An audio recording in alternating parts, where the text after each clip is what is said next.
নমস্কার, জয় মাতারা। আমি অ্যাস্ট্রো হিমাংশু ভাগ্যের দুয়ার থেকে আপনাদেরকে জানাই আন্তরিক শুভেচ্ছা, ভালোবাসা। আজ আমি যে প্রেডিকশানটি করতে চলেছি, জাতকেরা হলে ডান হাতটিকে দেখুন এবং জাতিকারা হলে বাঁ হাতটিকে দেখুন। আপনারা কি করে বুঝবেন যে আপনাদের সরকারি চাকরি হবে, আপনারা গভর্নমেন্ট জব করবেন, তারই কিছু প্রেডিকশান আমি করব। দেখুন, আপনারা আপনাদের হাতের রেখার দিকে লক্ষ্য করুন।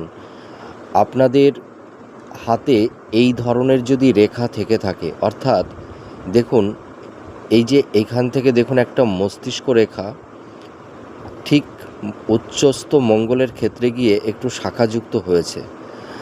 আর এই বুধের ক্ষেত্রে দেখুন সুন্দর দুটি বুধ রেখা তৈরি হয়েছে। এখানে একটা রেখাও থাকতে পারে, আবার দুটোও থাকতে পারে। আর সবথেকে বিশেষ করে লক্ষ্য করবেন বৃহস্পতির ক্ষেত্র। এটা হচ্ছে বৃহস্পতির আঙুল।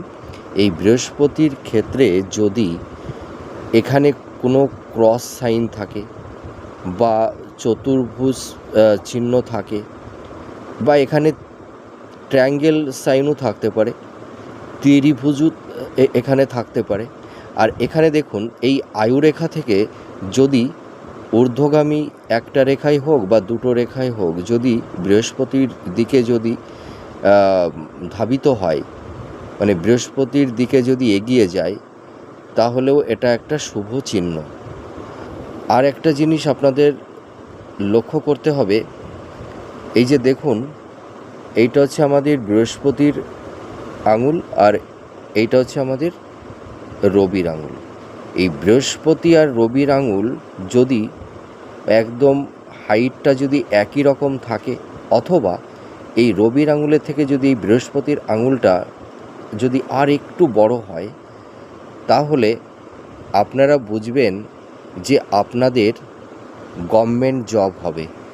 হয়তো এইচএস লেভেল স্কুলে হতে পারে, বা কলেজের প্রফেসর, ঠিক আছে, বা উচ্চ কোনো সরকারি কোনো পদে আপনারা জব করতে পারেন, ঠিক আছে।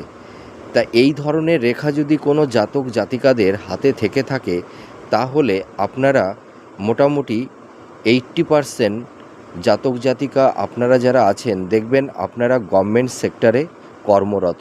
আপনারা মিলিয়ে দেখুন এই প্রেডিকশানটি কতটা ম্যাচ করছে। কমেন্ট করে জানাবেন। জয় মাতারা।